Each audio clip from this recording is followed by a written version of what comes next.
Hi, and welcome to Power of 10, a podcast about design operating at many levels, zooming out from thoughtful detail through to organizational transformation and onto changes in society and the world.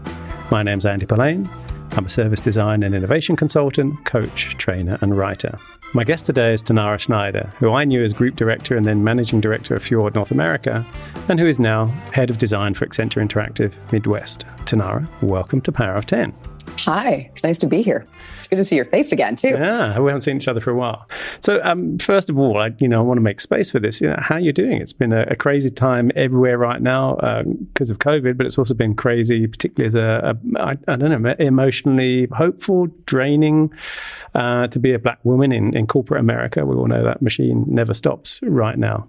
Oh, how am I doing? Yeah. I was talking with a friend yesterday about this, and she said, I'm taking it one day at a time, sometimes one moment at a time. And right now in this moment, I'm good. Right. So I think I will steal that from her and say right now in this moment, I am good. Yeah, there's a lot to unpack in that, Andy. So I know. Well, we'll spend perhaps the rest of this episode kind of talking about that, really.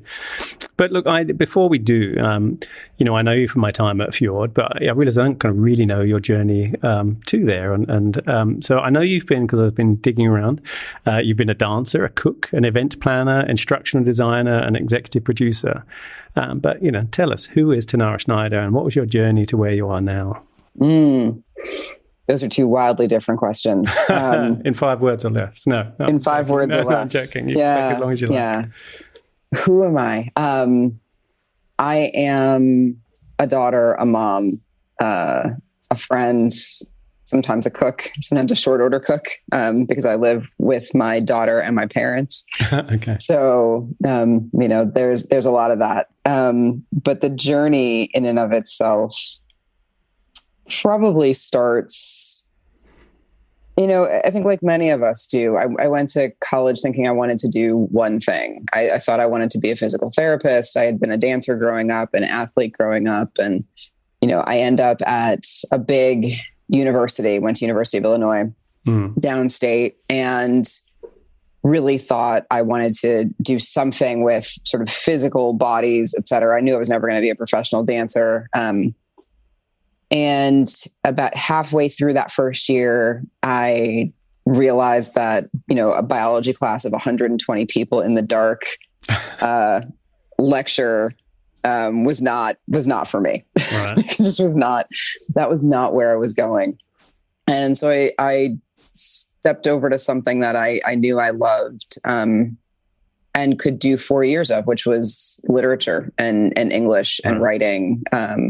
And so I think that degree in humanities gave me opportunities to find a path that, in the 90s, I think a lot of us were winding into what would become kind of the technology and digital revolution.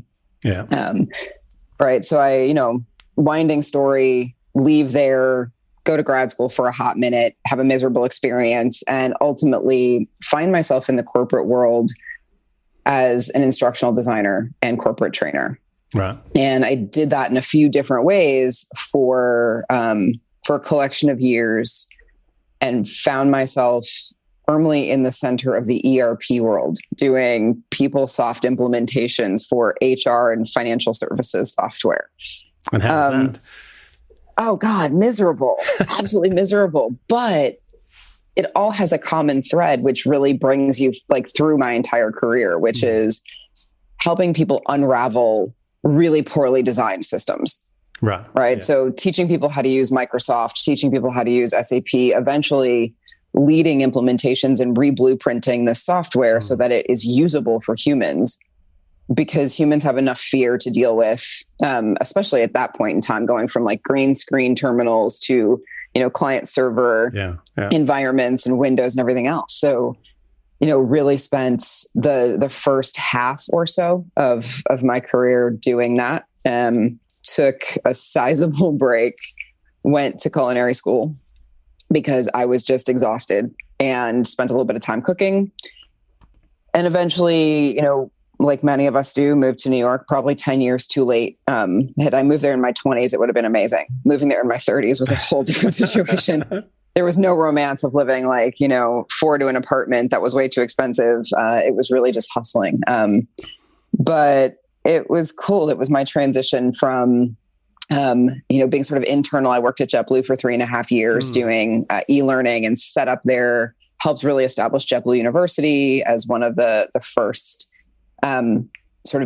big faculty members working on e-learning and focused on that. And then went agency side in New York. So that was where I really found my way into what I would say is sort of this version or this side of my career for the last 25-ish years, 24, 25 years. Really sort of understanding consumer needs and digging into that. And so that's where I was an executive producer, because I kind of did everything. My first agency, I was the PM, I was the account person. I was doing, information architecture and wireframes, really trying to shape out what was fairly new for a lot of agencies then. And we were doing some cool stuff in the fashion world and things like that, because it was New York, and some financial services work.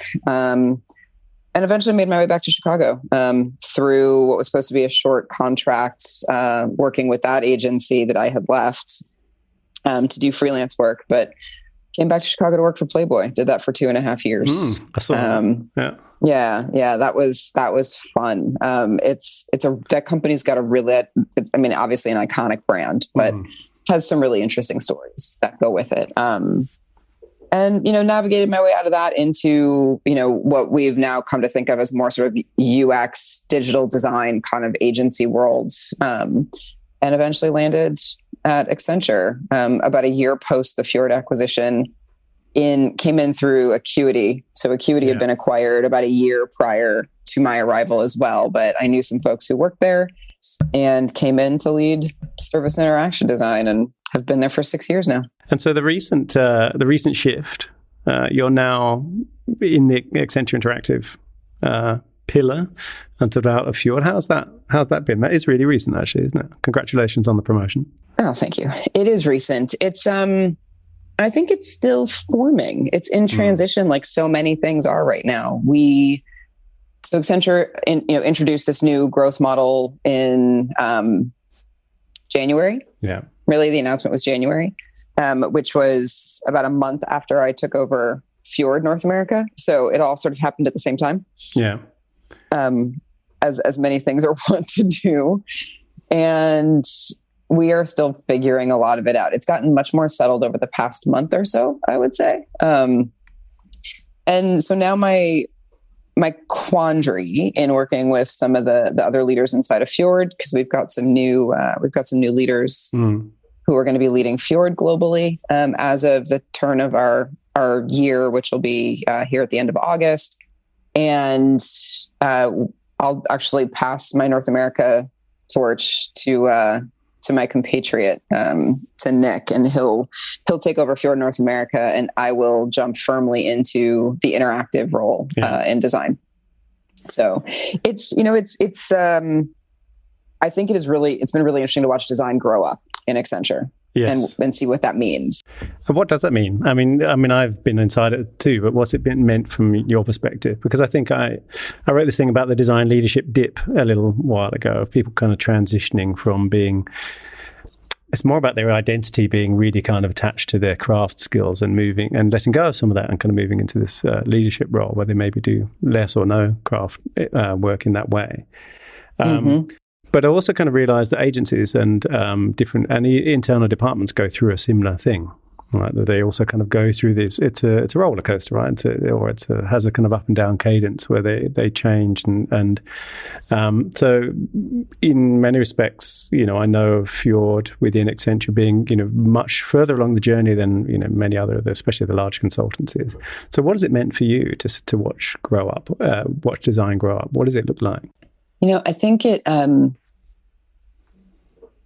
I think where we are right now, if we think about the sort of metaphor of growing up, I think design inside of Accenture is finally sort of landed in its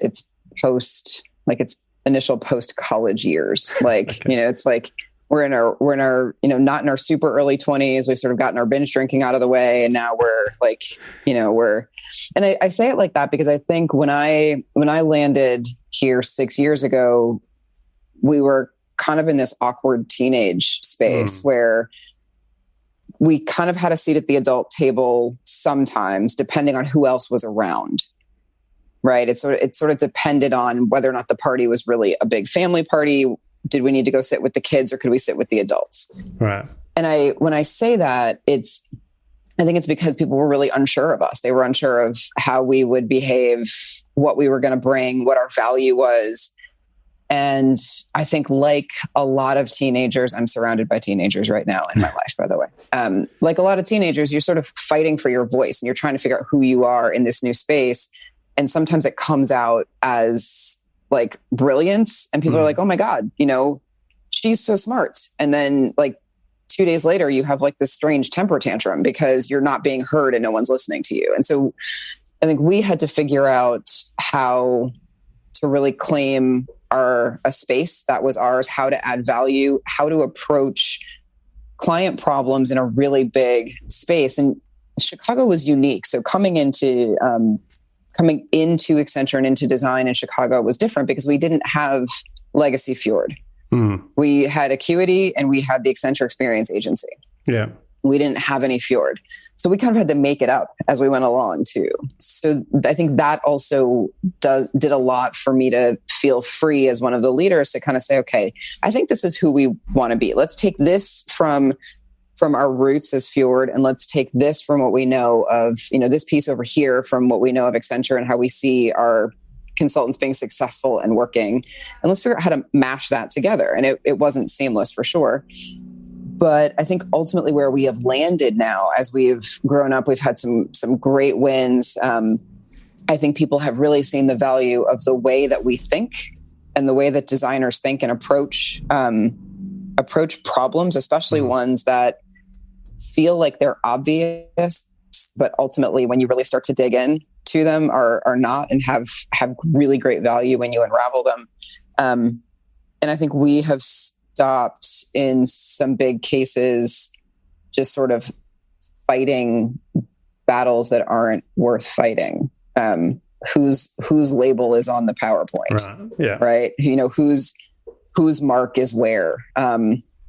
And we've started to really show value through the work, show value through things like, Fjord trends, stuff like that. And so now as we step into this next realm where design really is a container, depending on the market you're in for a number of folks, it's no longer just Fjord representing that. There's other brands because Accenture is such an acquirer.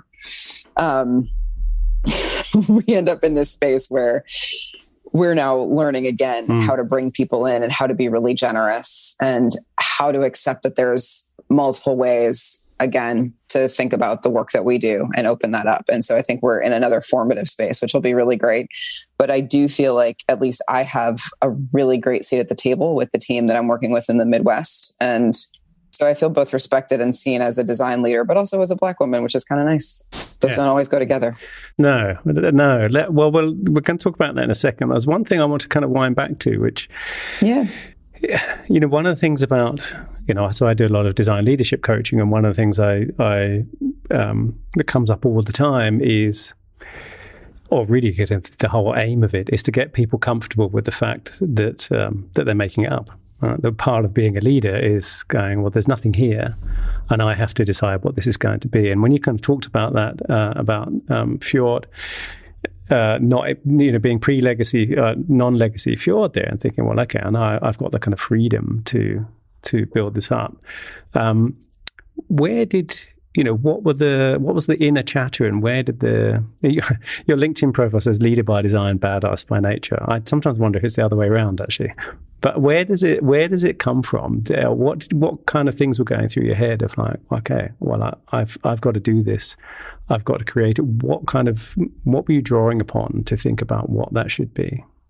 So, I think I'm really fortunate to have spent the early part of my career and probably my formative years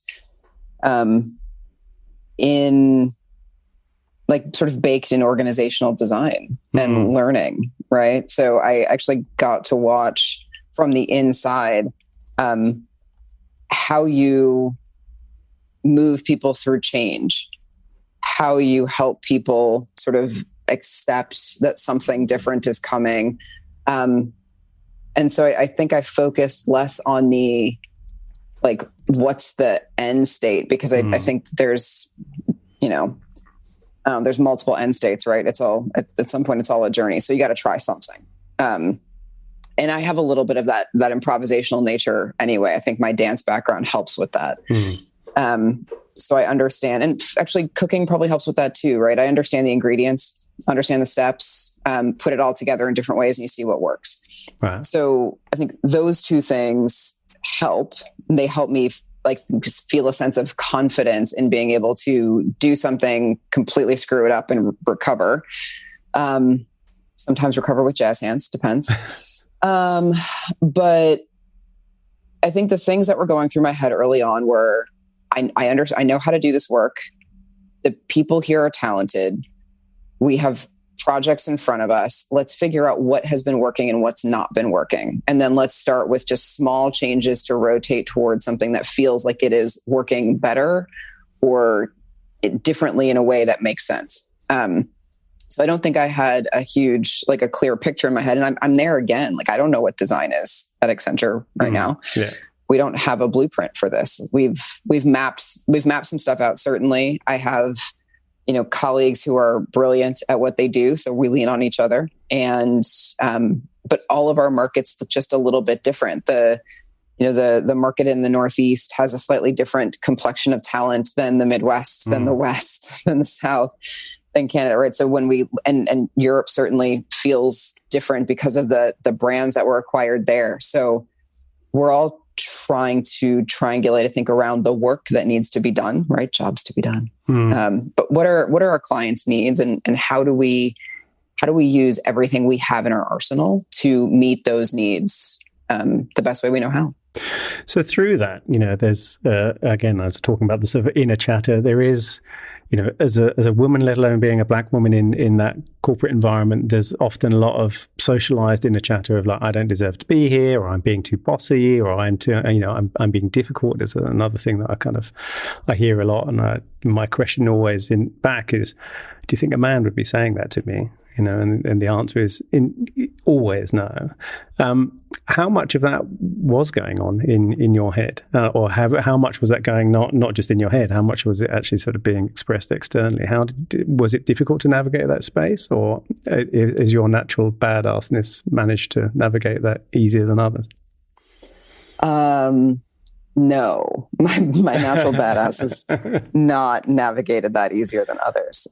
It's always there. It's been there my entire career. I've always, and I actually believe I've had it easier than many. A friend of mine a couple of years ago called me non-threatening Black, which I thought was a really interesting way to put that. And she meant it, and I'll explain it, but she meant it in a really interesting way, which is, I am well-educated. I am fairly light from a complexion standpoint. I am very easy to put in front of audiences and on the surface not be terribly confrontational, right? I mean, I have had conversations within my own community of, you're not Black enough, right? So there's a whole spectrum of conversation to have there. So when we talk about me being non-threatening Black, she does not mean that as an insult. I think she's like, there is a way to interpret the world that says, like, what is your threat meter with this particular group of people, right? So, like in the same way that, like, if I was somewhere with my mom who was white when I was a kid, people identified me very much with her. But if I was somewhere with my dad who was Black, suddenly the way that I was treated was very different. Yeah. So, and I'm like squarely in the middle, right? But what I recognize is there's been a moment in just about every key sort of segment of my life and my career where I have been surprised by somebody's willingness to say something to me that I feel like is wildly inappropriate, would never have been said to a man. So I had a boss a few years back say, And I was about 6 months into my tenure, Right. and I asked for feedback. I said, what can I be doing to improve? How can I? And he said, one of the things I think you should consider is that sometimes it's better to be seen and not heard. Wow. That's what kind of Victorians said to their naughty kids, right? And I was like, wow. So one, I'm not a child. Two, I recognize that he came from a military background and felt like I should be somehow, consumed in the chain of command. But one, I didn't grow up that way. Two, that's not why you hired me. And what I said to him was, you knew who I was when you hired me. And the work that we've done in 6 months is more than you managed to accomplish in the 2 years before I got here. So one of us has made a difference here. And I'm pretty sure it's me. Right. And so the way that I've responded to that is as I've grown up, I've not always responded well. Sometimes, you go into the bathroom, you cry, because it's offensive. It's offensive to think that whether it's as a woman or as a Black person or the combination of the two, that somehow somebody feels like I need to check my behavior, which is no different than any other white person around me, and certainly most men around me. Yeah. But as my client told me last week, I am not a shrinking violet, and that's a good thing. And I've learned part of that is recognizing that if I'm not going to stand up for myself, no one's going to stand up for me. So I have to do that, and I have to stand up for myself, and now for plenty of other people who are coming behind me, because I want, especially women of color, to know that you don't have to take that crap. And two, you've as much right to be anywhere as anybody else. And I need them to see examples of other women standing up and saying, hell no, absolutely not. You will not talk to me like that. And I've confronted some of that at Accenture. I had a surprising review from somebody who I respect greatly, and we are good friends, and we've talked about it since. But the feedback I got from him was, sometimes you make other people feel like they don't need to be in the room because you have all the answers. And I was like, well, are you pissed because I'm smart, or are you mad because of is it how I'm saying it? Like, do I need to make everyone else feel really good? Because I don't ever see you say that to the men in the room. Like, oh, well, you shouldn't be, you should hold that answer back, because everyone needs to feel like they're really. There are quite a lot of men really do need to hold that answer back. And that's, that's the frustrating thing, that it costs, I'm a white middle-aged male. I'm the kind of, I went to private school in the UK. I'm as structurally privileged as it gets, right? And it costs me nothing, absolutely nothing to say in that moment, hey, that's out of order, or whatever it is, to check other white men, to check other men, whatever, in the room. And the kind of bleating about that kind of drives me nuts, because I just think it's just, it doesn't cost you anything to do that, and to start to kind of change that dynamic. And like anything, systemic change is lots of small things, and kind of changing nodes in the system, and not just the kind of the big thing. I said that thing about you said your tagline is leader by design and badass by nature. And I said, I wonder if it's the other way around, because I wondered if there's actually more of a kind of leader by nature and badass by design, in the sense of how much do you feel you had to kind of put up, not just armor, but kind of weaponry, as you went through that path? I think that's a great observation. And it's probably a little bit of both on both sides. But yeah, there's a lot of armor there. There are also really conscious decisions. So, not to sort of give away secrets and things of that nature, but I have a pretty sizable set of tattoos, especially on my upper body, my arms, back, etc. And there will be more. I very deliberately wear sleeveless shirts and jackets when I'm in client meetings. And inevitably, in every meeting, I will take off my jacket. And I do it on purpose, because it is, for me, it's a way of saying, I am, one, when you meet me and we talk and we start working through your problems, you recognize that, one, I'm here, I have a brain, I have a voice, I'm here for you and with you. But it's also a way for me to remind myself, I think, and others that, I control what you see. Yeah. And how you perceive me should not be about my skin color. It should not be about my gender. It should not be about the tattoos I have on my arms, but I'm also not going to hide things from you to make you feel comfortable. Yeah. Right. I'm not going to be uncomfortable because, to make you comfortable. I don't think that's right. I think we should all be able to be who we are. Yeah.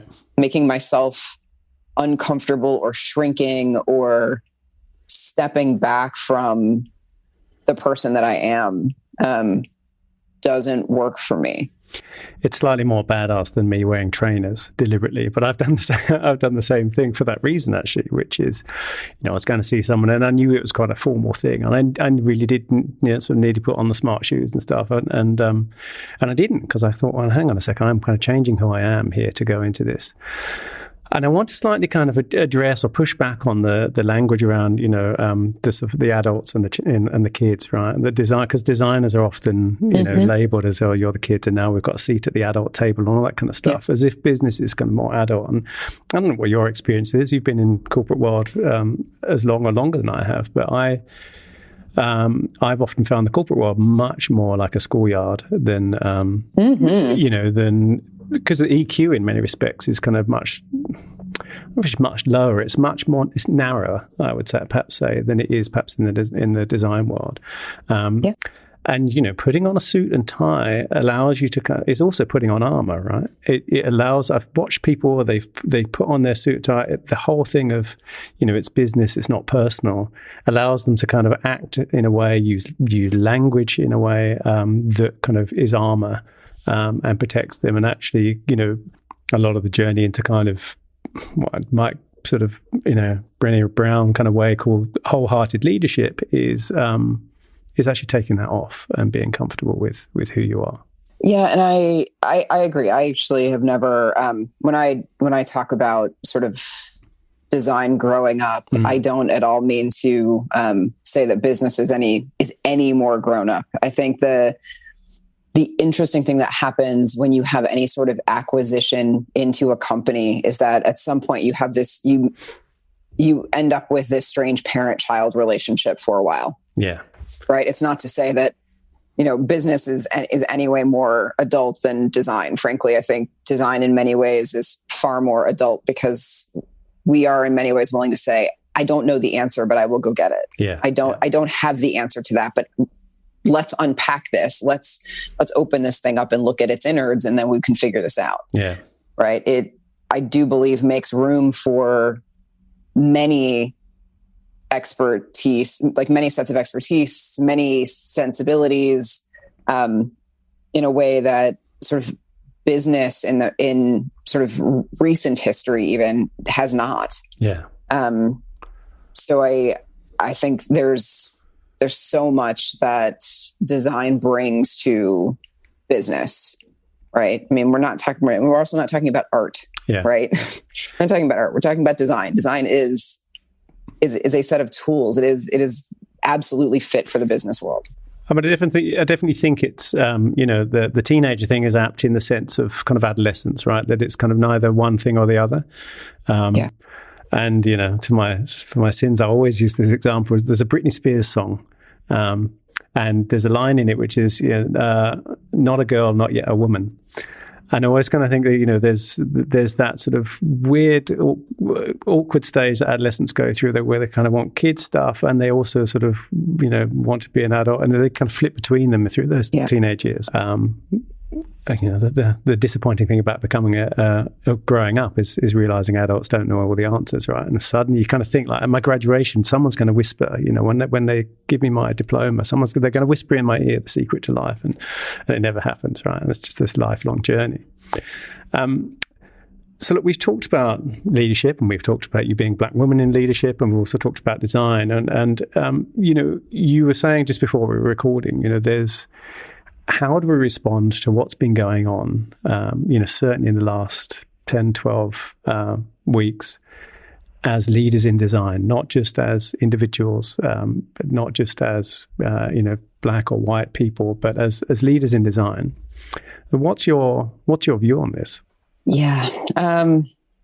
So it has consumed a lot of my time the last bit here, in a number of different ways. One, I'll be very honest. I think when I look at my role as a leader, especially one who leads a design practice, I have done my level best to really emphasize that what we do has to be done through a set, whatever we do, however we react, has to be done through a sense of authenticity. Yeah.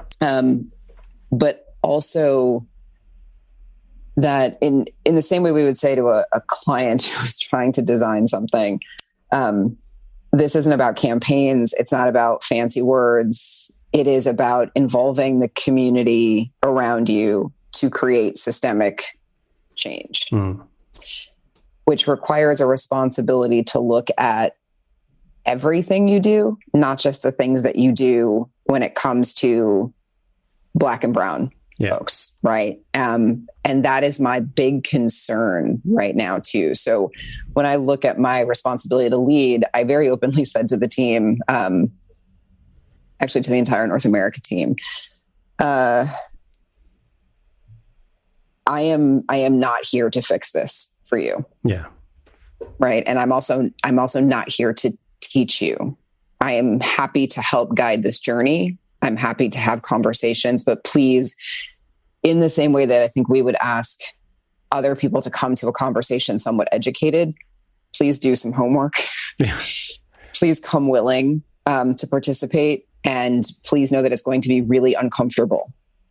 Like, this is that moment where all of the stuff we have been talking about, I think as designers, in this notion of discomfort being a healthy catalyst for change, it's time for everyone to get uncomfortable. And I think the thing about us as designers sometimes, especially designers inside of a corporate space, is we hold the keys. We're always the ones who are constructing the workshops for our clients, right? Mm-hmm. We're the ones who are controlling the environment. So rarely are we uncomfortable.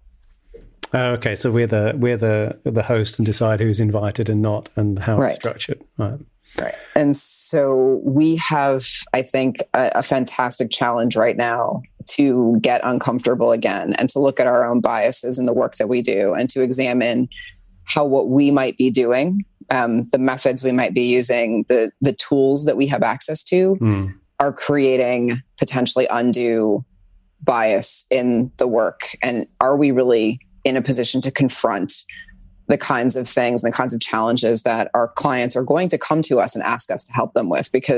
And we're starting to see it, right? We're starting to see people ask for support in constructing diversity, equity, inclusion programs. Yeah. We are barely equipped to do that work, right? It's not work that we do. It's not that we can't lead them through the process. Yeah.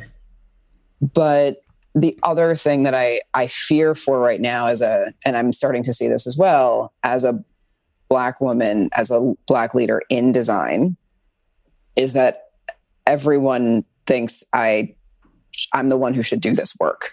Right. You're responsible. I'm You're the voice of everyone, every Black woman in America. Yeah. Right. Yeah. Right. So I'm, I've been asked a couple of times to be the one who gives certain presentations to clients. So I was like, no, stop. That's not happening. We're not trotting out every designer of color so that you feel like the words are coming out of somebody's mouth who like either has agency, authority, or credibility. Like, do your homework, gain your credibility, and go give the same message. Because frankly, some of those messages are stronger coming from privileged white men than they are coming from me. Yeah, no, I can see. I mean, it's a bit like I was saying before, where it costs nothing for a privileged white man to bring up another short, and actually hearing it from that person, because we all, it can have more impact because that's the nature of the structural privilege, right? Which is I'm going to pay more attention to that person's words than the other person who just keeps bleating on about this kind of stuff. And and all of a sudden it's like, oh no, I am the problem. There's a question I want to ask around this, which is, one of the things that causes bias and unconscious bias is this default setting problem, right?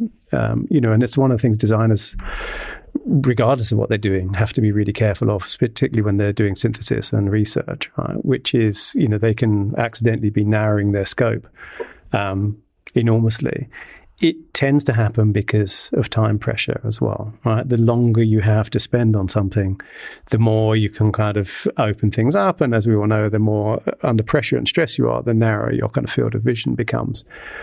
As you and I both know, time pressure, anyone who works agency side knows that time pressure is the kind of big thing. How much scope and, how much responsibility do designers and everyone else have to push back on that? Because some of this stuff I wrote a kind of piece the other day, and I said, a lot of this is a marathon and not a sprint, right? This isn't a kind of design sprint problem. I think we have a huge responsibility to be vocal about what can be done responsibly in a certain amount of time, right?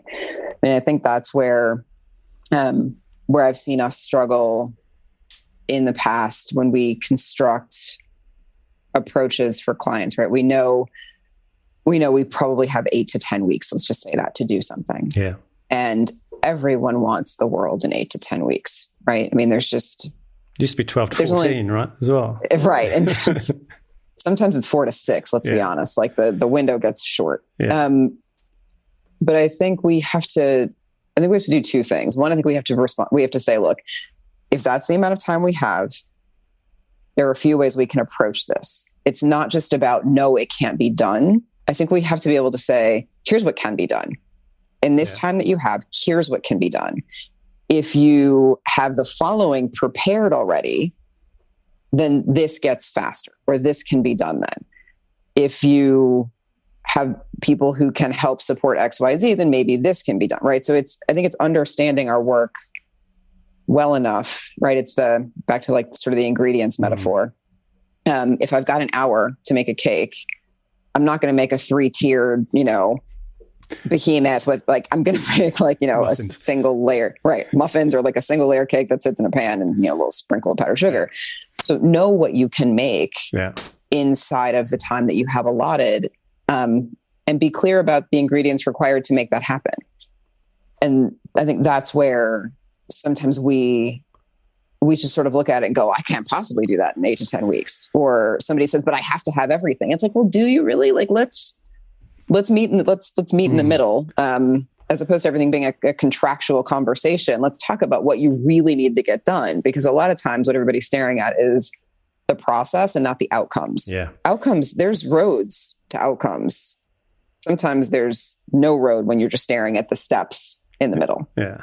There's a kind of cascade of kind of anxiety as well that comes down quite often, where sort of, someone sets a deadline, this has to be done in the next 3 months, and someone else says, okay, well, that has to be done in the next 2.5. And all of a sudden, by the time it gets to kind of a briefing, it's like, well, this has to be done in 6 weeks. And actually kind of understanding what the real deadline is, and what's the kind of fear and anxiety about hitting that deadline versus the fear and anxiety about actually doing the thing that you want to do and the outcomes you want. But there's also that kind of long tail of work, right? Agencies, it's just not affordable for any organization to have an agency full tilt kind of working with them for years and years and years. And there's, for the baking metaphor, it's a bit like it's perhaps more like brewing or something, where yes, you can kind of crush the grapes, and yes, you can kind of put them in the, in the barrels, but then you've got to kind of wait a few years for it to ferment, right? And there's a lot, and you have to tend to it, and you have to kind of work, you can't just kind of put it there and forget about it either, right? So there's a kind of long tail that I wonder if we need to get better at explaining to our clients. The work that they will have to do afterwards is actually more. It's just stretched over a longer period of time. Yeah, that can be a bit scary, right? Yeah, for sure. I hadn't. I think we all talk about the sustainability of the work and leaving our clients with things that they can carry forward. But I don't know that we've put enough energy around the sort of post engagement coaching, and really what it means to get people in the mindset of doing that. And even thinking about how do you responsibly check in, right? We sort of check in with our clients. We're fortunate, I think, at Accenture that we've got client account leads who, have the ability to do that. But how do you responsibly say, like, I'm going to check in on you 90 days from now? Without it feeling like it's a kind of, I want more sales work. call. Yeah. Right. Without it being a sales call. Yeah, it's a tough sell, that stuff too, right? Because I think part of the people talk about the upside of COVID, which but there is one in that sense that it actually has given people kind of pause in every single sense. But I think that idea of I just need to kind of launch this and I need this thing solved, and the sort of short-termism seems to have kind of been rattled quite a lot, which I think is probably a positive thing. Yep, for sure. So, are you able to talk about your work with Chief? Yeah, Chief. It's so funny. It was so funny when I posted the thing on LinkedIn about Chief, the number of messages I got that were like, did you leave Accenture? What is happening? What did you do? Including Beju, who is my boss, was like, do we need to have a conversation? So Chief is this really wonderful networking organization for women at the VP level and above. Right. And it has a particularly lovely edge to it in that it comes with a coaching relationship. So you get a coaching cohort as part of Chief. So all I am with Chief is a founding member of the Chicago chapter. So they've got groups in New York and Los Angeles, and now in Chicago. And we've officially just launched as of this week, our group in Chicago. So I am one of a small group of founding members. So we were just sort of the first cohort to found in Chicago to become part of Chief. And like I said, we're just getting going, but just in the meetings that I've had, the ability to have conversations with women who are in similar spaces in their career is fairly unique. I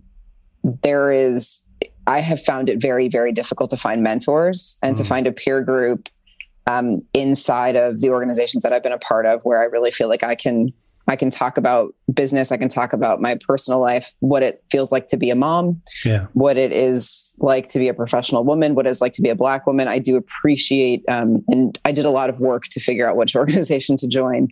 And Chief has a really significant commitment as well to diversity in many ways, not just ethnic and racial diversity, but LGBTQ plus, like really thinking about where people come from, what their backgrounds are, the companies that they work for.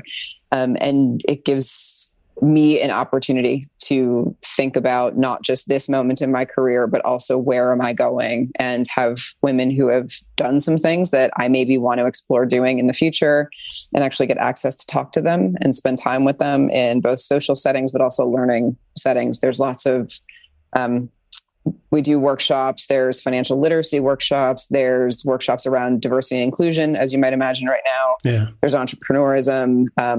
There's just lots and lots of ability to get together and spend time together. And when we're allowed to, we do actually have a physical location, sort of clubhouse that we can meet in, and that kind of stuff. So that's what Chief is. Sounds amazing. I was about to say, right now you must be just sort of getting together is a big Zoom call, right? That's what it is. Like all the rest of life at the moment.